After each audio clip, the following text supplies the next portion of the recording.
Dear 10th class, welcome back to free education اسلامیات اختیاری unit number 3 تعلیمات اسلام معاشی مساوات کا ٹاپک ہم لوگ پڑھ رہے ہیں۔ یہ آپ کی بک میں پیج نمبر 79 سے یہ ٹاپک سٹارٹ ہوتا ہے۔ جن بچوں کے پاس بک نہیں ہے وہ لیکچرز دیکھ کے نوٹس بنا سکتے ہیں، اور جن کے پاس ہیں لیکن اگر ان کے پیج بلینک ہیں یا کسی وجہ سے مس پرنٹنگ ہوئی ہے تو ان کے لیے بھی یہی ٹپ ہے کہ وہ یہاں سے دیکھ کے نوٹس بنا لیں۔ آپ کا یہ ٹاپک جو ہے مین وہ ہے معاشی مساوات۔ اس کو میں نے پارٹس میں ڈیوائڈ کیا ہے تاکہ آپ کو یہ ٹاپک تیار کرنے میں آسانی ہو جائے۔ یہ ٹاپک سٹارٹ ہوتا ہے پیج نمبر 79 سے۔ ہم نے اس کے 2 پارٹس مکمل کر لیے ہیں۔ اب اس کا لاسٹ پارٹ ہے، پیج نمبر 80 پہ آ جائیں۔ اب معاش کا مطلب ہو گیا آمدنی، روپیہ، پیسہ، ٹھیک ہے۔ مساوات یعنی کہ برابری۔ اس کا مطلب یہ ہوتا ہے کہ معاشرے میں رہنے والے جو لوگ ہیں،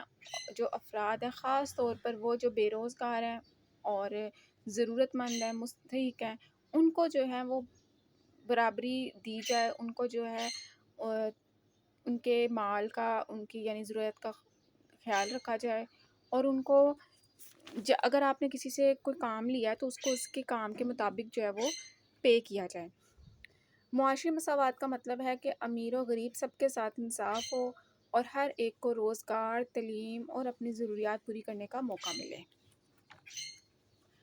اب اس کا لاسٹ پارٹ ہے، یہاں سے سٹارٹ کرتے ہیں کہ ہم اس کے پوائنٹس پڑھے ہیں۔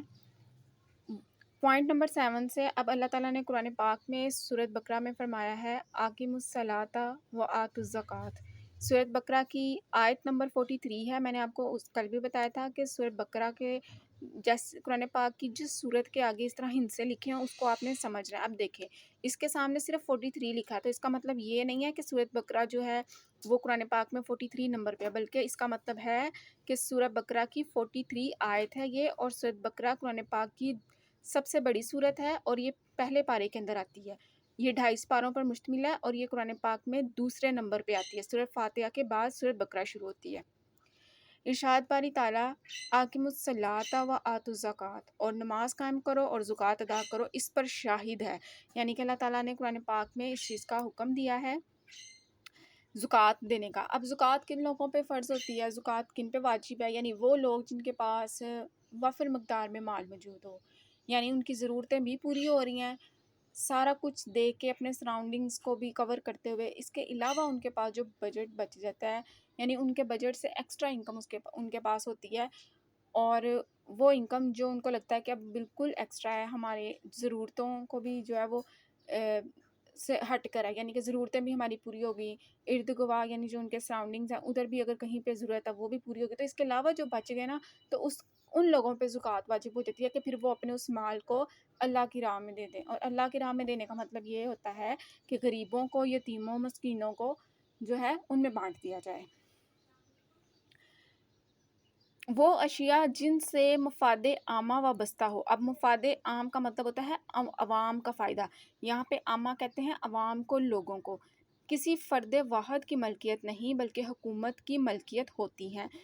فرد واحد کہتے ہیں ایک فرد کو ملکیت ہونا، یعنی کسی کے اختیار میں ہونا یا کسی کا اس کا کوئی مالک ہونا، ٹھیک ہے۔ وہ اشیاء جن سے مفاد عامہ وابستہ ہو کسی فرد واحد کی ملکیت نہیں بلکہ حکومت کی ملکیت ہوتی ہیں۔ اس لائن کا مطلب ہے کہ وہ چیزیں جو کہ تمام انسانوں کے فائدے کے لیے، دنیا میں جتنے بھی انسان ہیں سب کے فائدے کے لیے ہے، وہ صرف اور صرف کسی ایک بندے کی ملکیت نہیں ہوتی ہے بلکہ حکومت کی ملکیت ہوتی ہے۔ اب حکومت کو پتہ ہے کہ اس نے ان چیزوں کو عوام کے لیے کس طرح سے جو ہے وہ سیٹ کرنا ہے، اور عوام کی سہولت کے لیے ان چیزوں کو کس طرح سے جو ہے وہ بروئے کار لانا ہے۔ اس کی سمجھ آپ کو اس طرح آئے گی کہ وہ اشیاء جن سے مفاد عامہ وابستہ ہو کسی فرد واحد کی ملکیت نہیں بلکہ حکومت کی ملکیت ہوتی ہے، اور حکومت کو اللہ تعالیٰ کے احکام کی روشنی میں ان میں تصرف کا حق ہوتا ہے۔ تصرف کہتے ہیں اختیار رکھنا، اور اختیار سے یہاں پہ مراد ہے کہ اب حکومت کا جن جن چیزوں پہ اختیار ہے، حکومت چاہے تو ان کو استعمال کرے یا کسی کو دے دے، لیکن استعمال اور اختیار یعنی وہ جو اختیار ہے حکومت کے پاس کہ جو چیزیں ان کے کنٹرول میں ہیں ان کو کس طرح سے استعمال کرنا ہے، لوگوں کو دینا ہے، کسی کو دینا ہے، اس کو یہ سب کرنے کے لیے اللہ تعالیٰ کے احکامات جو ہیں ان کی پیروی ضروری ہے۔ یعنی اگر حکومت کسی چیز میں چینجنگ کر رہی ہے اور وہ ایسی چیز ہے جو تمام لوگوں کے فائدے کے لیے ہے، تو حکومت کو چاہیے کہ اللہ تعالیٰ کے احکامات کو سامنے رکھتے ہوئے اس میں تصرف کرے۔ اب اس کی سمجھ آپ کو اس طرح آئے گی جیسے سمندر، دریا، پہاڑ، جنگلات اور معدنیات وغیرہ پر اسلام براہ راست حکومت کا قبضہ تسلیم کرتا ہے۔ اب یہاں پہ سمجھ آ جائے گی آپ کو کہ اب دیکھیں سمندر جو ہے وہ کسی ایک بندے کی ملکیت نہیں ہو سکتا، پہاڑ کسی ایک شخص کی ملکیت نہیں ہو سکتے، جنگلات کسی ایک کی ملکیت نہیں ہو سکتے، اور معدنیات جیسے سونا، چاندی، تانبا، لوہا اور یہ جتنی بھی کوئلہ وغیرہ یہ سب چیزیں یہ کسی ایک بندے کی ملکیت نہیں ہو سکتی، یہ سب کچھ حکومت کی ملکیت میں ہے، کیونکہ حکومت کو پتہ ہے کہ اس نے کس طرح سے ان چیزوں کو عوام کے فائدے کے لیے بہتر بنانا ہے۔ اب حکومت اس کو کس طرح سے لوگوں کے استعمال کے لیے جو ہے وہ تیار کرتی ہے، یہ سب چیزیں حکومت کے کنٹرول میں ہیں۔ اب جیسے جنگلات ہیں، جنگلات کسی ایک بندے کی ملکیت نہیں ہو سکتی، اس میں درخت ہوتے ہیں، جھاڑیاں ہوتی ہیں، تو اب حکومت کے کنٹرول میں ہے کہ کوئی بے وجہ ان کو استعمال کر کے ان کو ضائع نہ کر دے، بلکہ ضرورت کے وقت اس کو کس طرح سے استعمال کرنا ہے اور لوگوں کو ان چیزوں سے کیسے فائدہ پہنچانا ہے، اس چیز کی بات ہو رہی ہے یہاں پہ۔ اب فور ایگزامپل جیسے وزٹنگ پارکس ہوتی ہیں جسے ہم تفریحی پارکیں کہتے ہیں، اب وہ کسی ایک بندے کی ملکیت نہیں ہوتی ہیں، جو پبلک پلیسز پہ ہوتی ہیں۔ وہاں کا مطلب یہ ہے کہ وہ سب چیزیں جو پبلک پلیس پہ حکومت نے لوگوں کی سیر و تفریح کے لیے بنائی ہیں، انٹرٹینمنٹ کے لیے، وہ کسی ایک بندے کی ملکیت نہیں ہوتی، وہ حکومت کی ملکیت اس لیے ہوتی ہے تاکہ کوئی ایک انسان یہ نہ کہے کہ یہ جگہ صرف میری ہے اور دوسرے کے اوپر پابندی لگا دے۔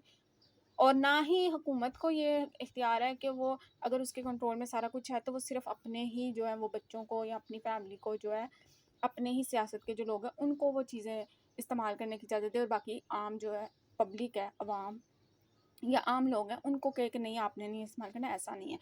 مفاد عامہ یعنی ہر فرد کے، ہر شخص کے فائدے کے لیے جو چیزیں ہیں ان میں اللہ تعالیٰ کے احکامات کو سامنے رکھتے ہوئے حکومت جو ہے وہ اپنا اختیار شو کر سکتی ہے۔ ہر شخص کی بنیادی ضرورتیں پوری کرنا اور اسے اس کی صلاحیت کے مطابق ذریعہ معاش مہیا کرنا حکومت کا فرض ہے۔ اگر کوئی شخص ضروریات زندگی سے محروم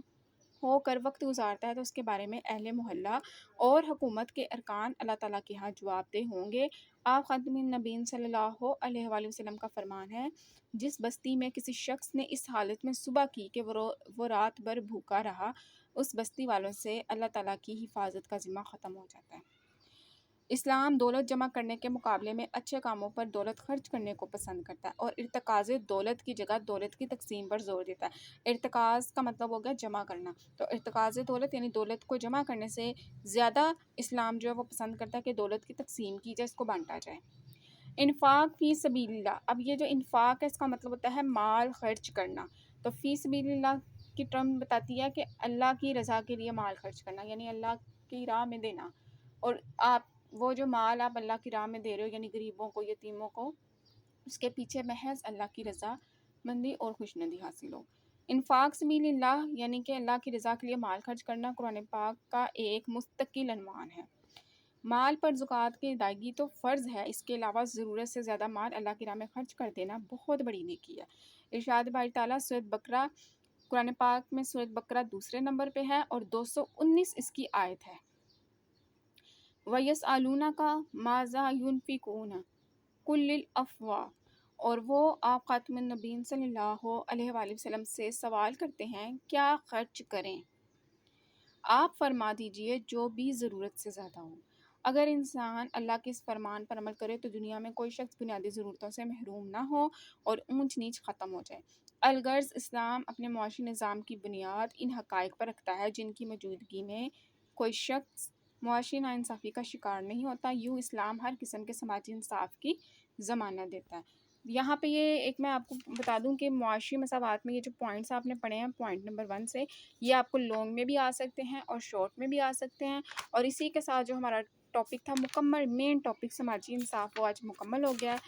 so stay connected and stay blessed.